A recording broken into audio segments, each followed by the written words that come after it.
Olá, a paz do Senhor Jesus.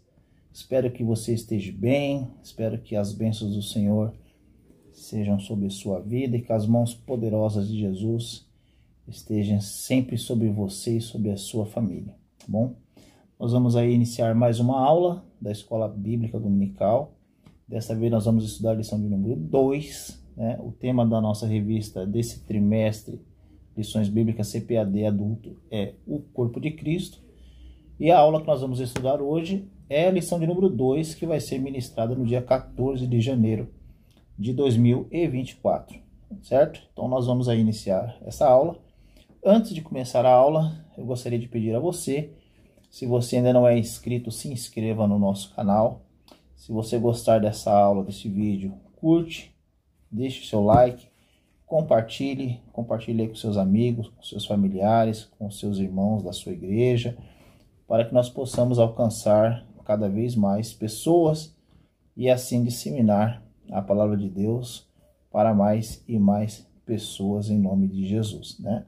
O nosso objetivo é crescer na graça e no conhecimento de nosso Senhor Jesus Cristo de uma forma bastante ativa, bastante perseverante, porque nós precisamos conhecer a fundo a palavra de Deus, a palavra verdadeira, né? Então vamos lá, lição de número 2, nós vamos estudar aí sobre as imagens bíblicas da igreja, tipologias da igreja, né?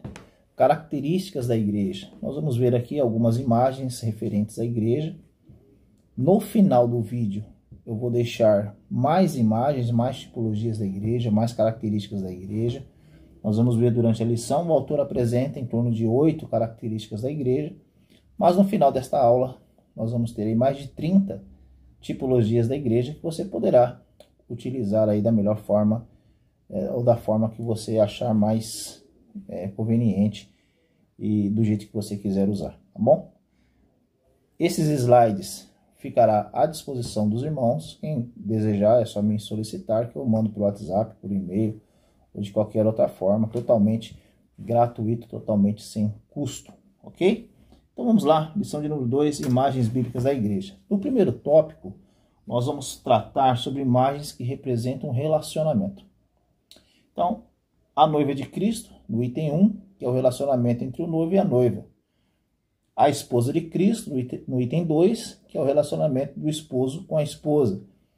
E o rebanho de Cristo, no item 3, que é o relacionamento do pastor com o rebanho, ou do pastor com as suas ovelhas, porque nós somos ovelhas do Senhor Jesus e fazemos parte de um só rebanho. Esse rebanho representa também a igreja do Senhor Jesus, ok? Então, o primeiro item fala sobre a noiva de Cristo, o relacionamento do noivo com a noiva. Paulo vai dizer em 2 Coríntios capítulo 11, versículo 2, que ele deseja, né, ele prometeu apresentar a Deus, né, uma noiva, apresentar a Jesus uma noiva, em algumas traduções uma virgem pura. Há um único marido, que é Cristo. Então, o foco aqui está na pureza, né, e a pureza significa santidade. Nesse contexto, mais restritamente falando, significa reservar-se exclusivamente para o noivo.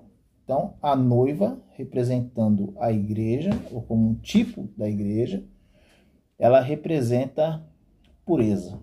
Ela representa exclusividade a Cristo, né? É um dos pontos.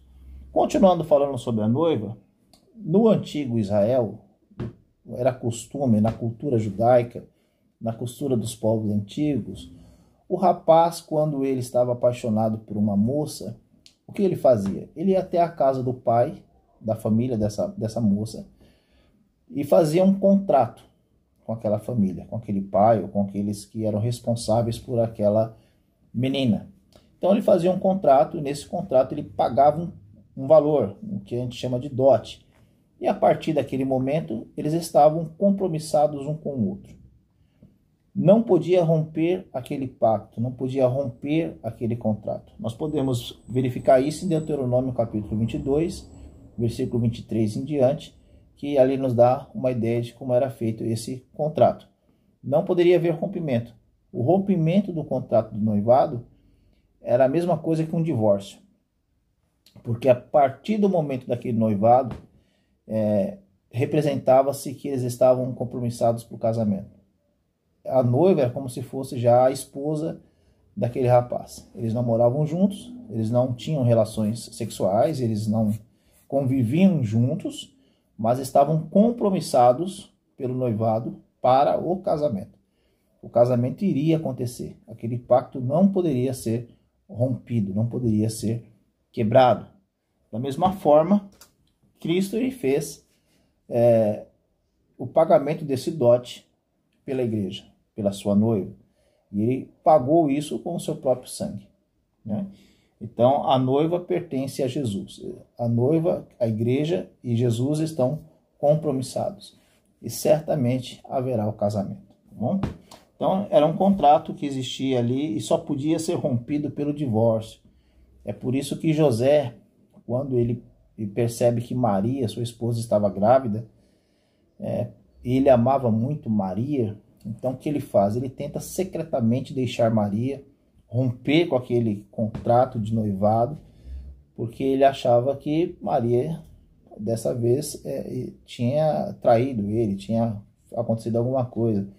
E Maria poderia ser morta, poderia ser apedrejada até a morte, né? Então, José tenta secretamente fugir, sair, deixar Maria, e aí haveria uma quebra do contrato.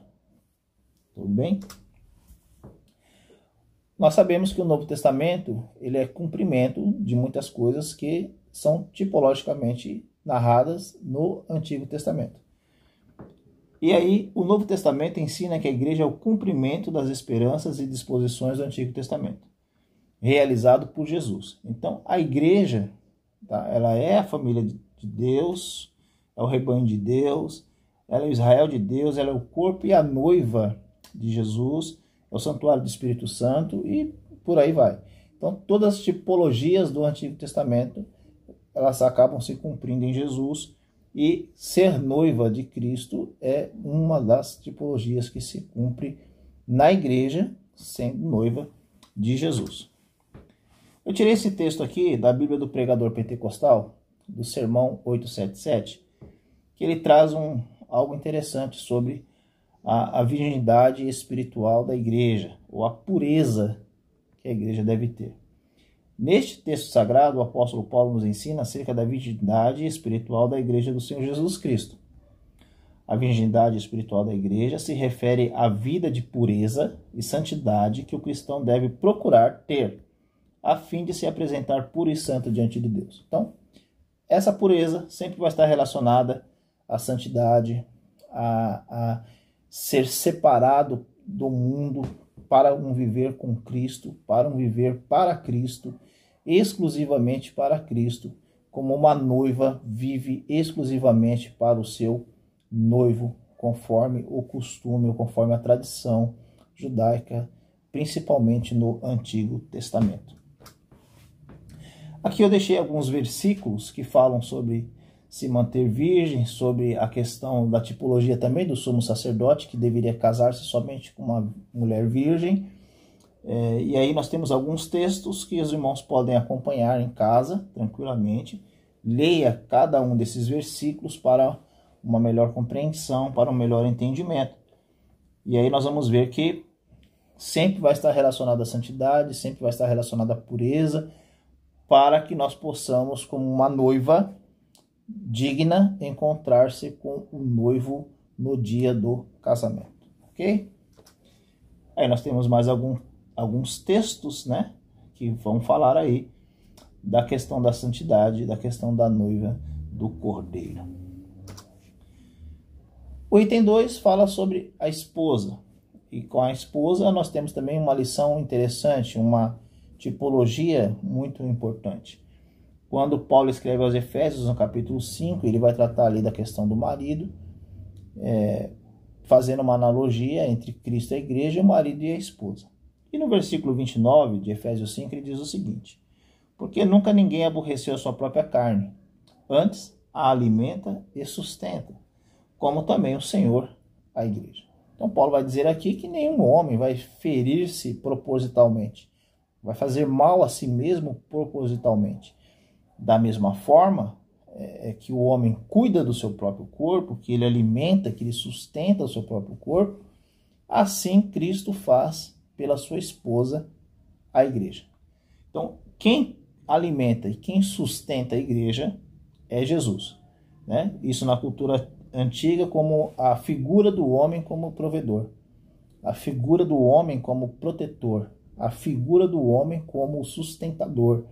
Então, Cristo é essa figura do marido que sustenta a esposa, que protege a esposa, que cuida da esposa, que faz tudo pela esposa, inclusive é capaz de dar a sua própria vida pela esposa. Então, Jesus é essa figura deste homem perfeito, deste marido perfeito, que cuida, protege, alimenta e sustenta a sua esposa. Tudo bem?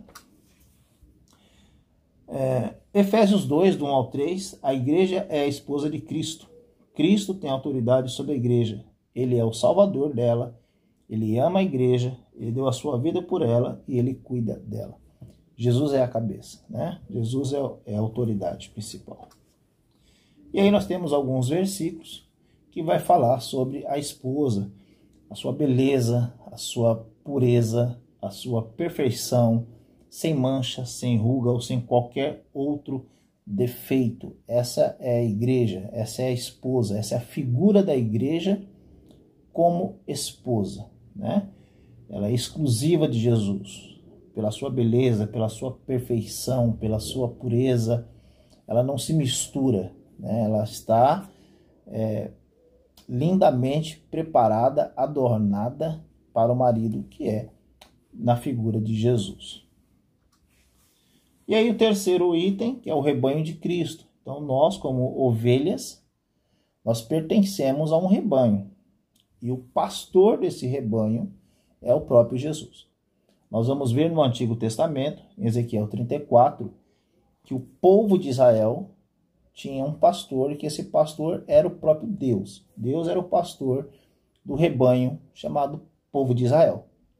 Então, era o próprio Deus que cuidava, era o próprio Deus que ia atrás das ovelhas desgarradas, era o próprio Deus como pastor que repreendia as ovelhas rebeldes, era o próprio Deus como pastor que cuidava das ovelhas machucadas pelas ovelhas rebeldes, e o próprio Deus era o pastor, né? Então nós vamos ver aqui no contexto desse pastor, desse rebanho de ovelhas, que tinha ovelhas gordas, ovelhas arrogantes, ovelhas malcriadas, ovelhas que machucavam outras ovelhas, e quem tomava conta de tudo isso era o pastor chamado Deus.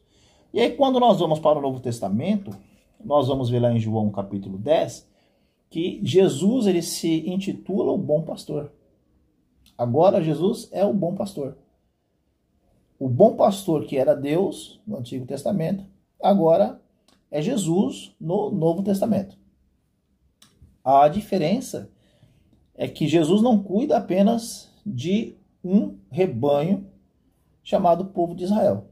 Mas Jesus agora cuida de um rebanho onde tem ovelhas de todas as línguas, povos e nações, formando apenas um único rebanho, com um único pastor, que é Jesus Cristo. Ele é o pastor das ovelhas. É ele que cuida, ele que protege, ele que alimenta, é ele que sara as feridas, é ele que cuida das ovelhas arrogantes, é ele que cuida das ovelhas rebeldes, é ele que cuida das ovelhas machucadas, é o bom pastor, e o bom pastor é Jesus. Amém?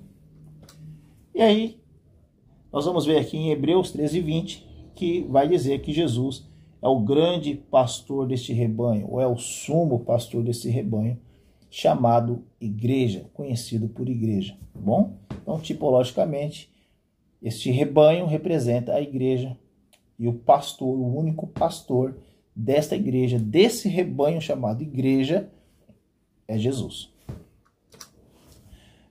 E aí nós vamos ter aqui alguns versículos falando do pastor no Antigo Testamento, remetendo sempre a Cristo no Novo Testamento. ok?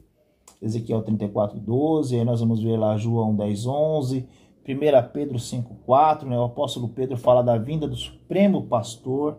Então Jesus, ele é o cumprimento fiel de todas as profecias verotestamentárias que apontavam para um único e perfeito pastor, que agregaria tanto judeus como gentios em um só aprisco, fazendo um só rebanho. João, capítulo 10, versículo 16, 1 Pedro, capítulo 2, versículo 25, e aí você confere aí na sua Bíblia, anota, marca, compartilha isso com os seus alunos ou com aquele que você vai discutir essa aula, alguma coisa semelhante, ou para você mesmo, para seu crescimento espiritual. E aí no tópico 2 nós vamos ver imagens que descrevem função. Então nós vimos imagens que descrevem relacionamento, e agora nós vamos ver imagens ou tipologias que descrevem função. Então nós vamos ver a igreja, no item 1, como geração eleita, sacerdócio real, nação santa, povo adquirido. E no item 2, como o corpo de Cristo. Tudo bem? Quando nós vemos esse nome, geração eleita, sacerdócio real, nação santa, povo adquirido, nós lembramos da nação de Israel. Porque lá no Antigo Testamento, em Êxodo 19, Deuteronômio 7:6, Isaías 43:21, esses títulos são aplicados ao povo de Israel. Eles eram a nação eleita, o sacerdócio real, a nação santa e o povo adquirido. Para quê? Para anunciar às demais nações que Jeová era o único e verdadeiro Deus.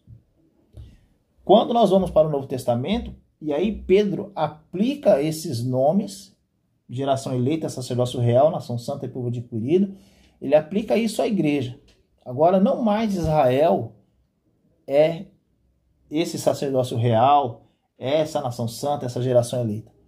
Agora, todo o povo de Deus tem essa obrigação, tem essa função de ser representantes de Deus, representantes desse reinado, representantes dessa comunidade, né? Agora nós somos a nação santa, o povo escolhido, a geração eleita por Deus. Então nós vamos ver aqui 1 Pedro 2:9, esses nomes, esses títulos usados para a igreja. Tá bom? 1 Pedro 1:1, 1 Pedro 1:14, a raça escolhida. E nós vamos ver sacerdócios do rei, porque nós pertencemos agora a ele como um povo santo, como um povo escolhido. E aí, o item 2 vai falar do corpo de Cristo. 1 Coríntios 2, versículo 1. A igreja é o corpo de Cristo. Né? Não é pertencente ao corpo. A igreja é o corpo de Cristo. Para Paulo, o corpo de Cristo não é simplesmente uma figura. A igreja é de fato um corpo. E ela é o corpo de Cristo ressuscitado. E é por meio dela, por meio da igreja, que Cristo vive e age no mundo. Tá? Jesus, ele reina através da igreja. Ele faz os milagres através da igreja. A sua mensagem, o seu evangelho é proclamado através da igreja. O seu poder é demonstrado através da igreja. Então, Jesus, ele trabalha através da igreja porque a igreja é o seu corpo, sendo ele o cabeça desse corpo, ok? Então nós vamos ver que é interessante que as várias partes do corpo devem trabalhar juntas para o bem do corpo inteiro. E cada parte tem a sua função e é indispensável. Não há, portanto, lugar para vaidade e nenhuma parte pode desprezar qualquer uma das outras. Nós vamos ver que Paulo ensina isso muito bem sobre o corpo. Se qualquer parte do corpo estiver enferma, todo o corpo ficará enfermo. Todo o corpo sofre. Então, o corpo não pode haver intrigas, né? Não pode haver brigas entre o corpo, porque senão vai prejudicar o corpo inteiro, ok? E no tópico 3 nós vamos ver imagens que descrevem habitação. Então nós vimos no tópico 1 imagens que descrevem relacionamento. No tópico 2, imagens que descrevem função. E agora no tópico 3, imagens que descrevem habitação. E aí nós vamos falar sobre o santuário de Deus, vamos falar sobre a casa de Deus, vamos falar sobre o privilégio de ser igreja. Como santuário de Deus, 1 Coríntios 3,16. Vocês são templo de Deus. Paulo não está falando sobre o corpo do cristão, mas sobre a igreja. A igreja toma o lugar do templo de Jerusalém, pois o Espírito de Deus vive nela. Paulo acrescenta que a igreja, como um todo, tem o compromisso de continuar sendo o que é, ou seja, templo de Deus, habitação de Deus, né? Nós somos o santuário de Deus como igreja. Agora não é mais o templo que recebe ali a glória, a presença de Deus, sempre simbolizada, tipolizada pelo templo. Agora esse templo é a igreja. Nós somos o santuário de Deus, né? Casa de Deus, e aí a casa sempre vai ter uma conotação de família, tá bom? 1 Timóteo 3,15 diz que nós somos a família de Deus, que é uma bela figura da comunidade cristã, a questão da família. Porque a família, ela mora onde? Numa casa. A família mora todos no mesmo lugar. A família, a designação de família são os membros que moram juntos num determinado lugar, né? Ali você tem uma família. E isso reflete sobre a casa de Deus.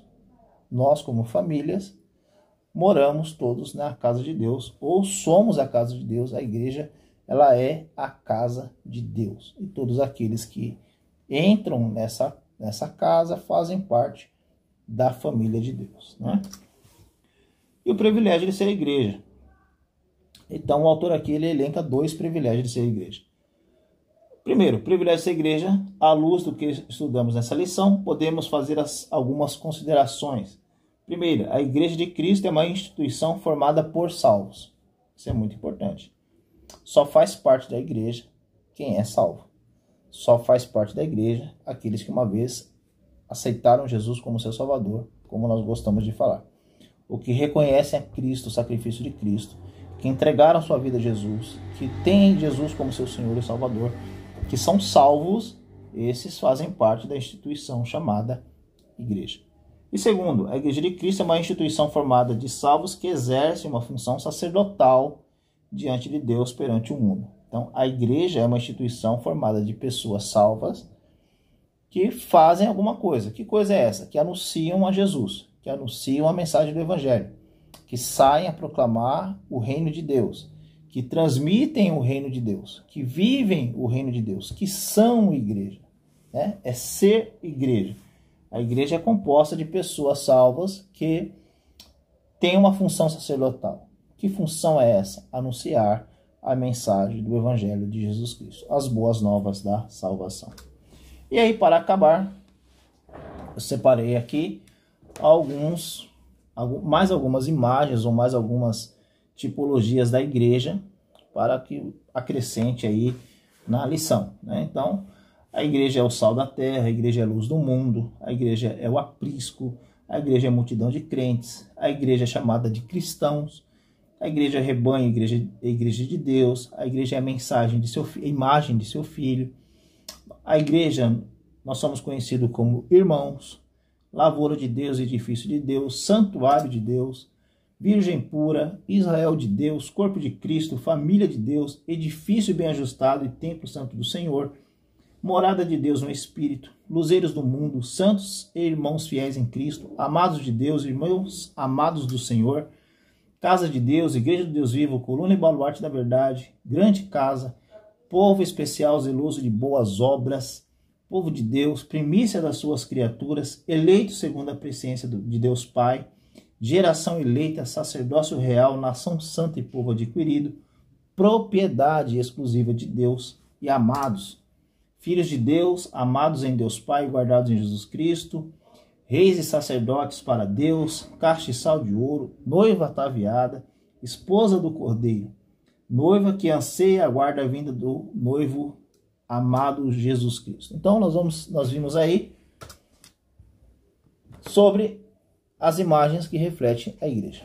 Então que possa ter sido útil aí esta aula, que Deus continue abençoando a sua vida. Se desejar o material, só manda um eu quero, eu te mando, e vamos em frente seguindo avantes aí, firmes nessas lições que são gloriosas, nessa matéria extraordinária que é a eclesiologia. Que Deus te abençoe.